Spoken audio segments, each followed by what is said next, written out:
नाशिकमध्ये कालपासून सुरू असलेल्या सततच्या संततधारेमुळे आपण जर बघितलं तर गोदावरी नदीला जी आहे ते आता पूर परिस्थिती जी आहे निर्माण झालेली आहे आणि एकंदरीतच नाशिकमध्ये गोदावरी नदी पुन्हा एकदा आता दुथडी भरून या ठिकाणी वाहताना आपल्याला पाहायला मिळत आहे।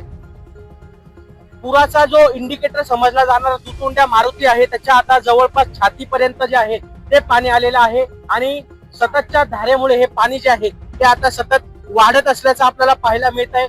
नागरिकांना सतर्कतेचा इशारा एकंदरीत प्रशासनाकडून जो आहे तो आता देण्यात आलेला आहे। या ठिकाणी असलेले गोदापात्राजवळील छोटे मोठे मंदिरं असतील, त्याचप्रमाणे दशक्रिया विधी करणारा ज्या ठिकाणचा जो चौक आहे, जे शेड आहे ते देखील आता पूर्णतः पाण्याखाली गेल्याचं आपल्याला एकत्रित पाहायला मिळत आहे। आणि सकाळच्या सुमारासच रात्रीच्या पाण्याचा आढावा न आल्यानंतरच 3 जण जे आहेत ते खरं तर गोदावरी मंदिरात जे आहे ते फसलेले होते।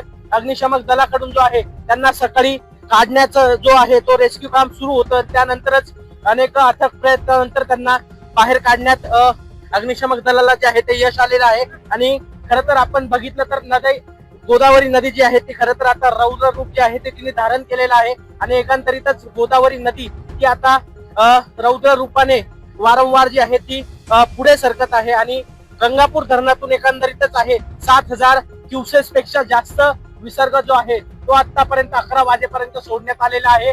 जसं जसं धरण पाणलोट क्षेत्रात जो आहे तो पाऊस पडत राहील त्या पद्धतीने जे आहे गंगापूर धरणातून एकंदरीत खरा जो हा विसर्ग आहे तो वारंवार सोडण्यात येणार आहे आणि आता त्यानंतरच गोदावरी नदीला पुन्हा एकदा जास्त प्रमाणात पूर परिस्थिती जी आहे ती निर्माण होऊ शकते।